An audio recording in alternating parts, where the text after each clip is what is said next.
Assalamualaikum warahmatullahi wabarakatuh. Perkenalkan, saya Ika Talia dengan NPM 2551181. Pada kesempatan kali ini saya akan membahas terkait artikel saya tentang konten AI dan hak cipta.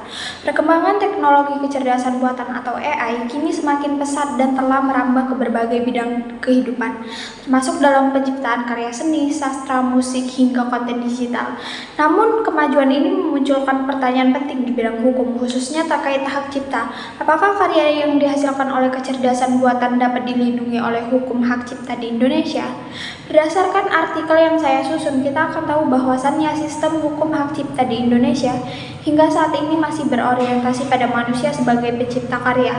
Hal ini tercermin dalam Undang-Undang Nomor 28 Tahun 2014 tentang hak cipta, yang secara tegas menyatakan bahwa pencipta adalah orang atau beberapa orang yang menghasilkan suatu ciptaan yang bersifat khas dan pribadi.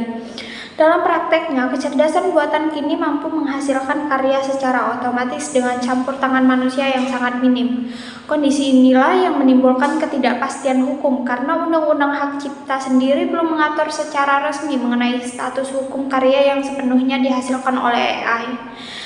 Hasil penelitian saya menunjukkan bahwa perlindungan hak cipta mensyaratkan adanya unsur orisinalitas dan ekspresi pribadi manusia. Oleh karena itu, karya yang dihasilkan secara murni oleh AI tidak memenuhi unsur tersebut dan belum dapat diakui sebagai ciptaan yang dilindungi hukum. Namun demikian, artikel ini juga membedakan antara karya AI murni dan karya berbantuan AI. Karya berbantuan AI yaitu karya yang dihasilkan dengan dukungan teknologi AI tetapi tetap melibatkan kontribusi kreatif manusia, masih memiliki peluang untuk memperoleh perlindungan hak cipta. Dalam hal ini manusia tetap diposisikan sebagai pencipta, sedangkan AI dianggap sebagai alat bantu dalam pembuatan karya.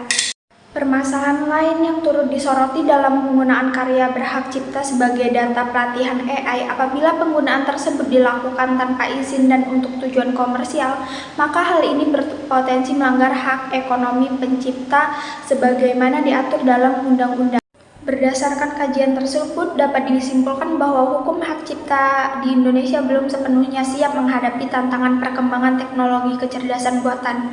Diperlukan pembaruan regulasi yang lebih adaptif dan komprehensif agar tercipta kepastian hukum, sekaligus tetap melindungi hak pencipta manusia di era digital. Sekian dari saya, terima kasih.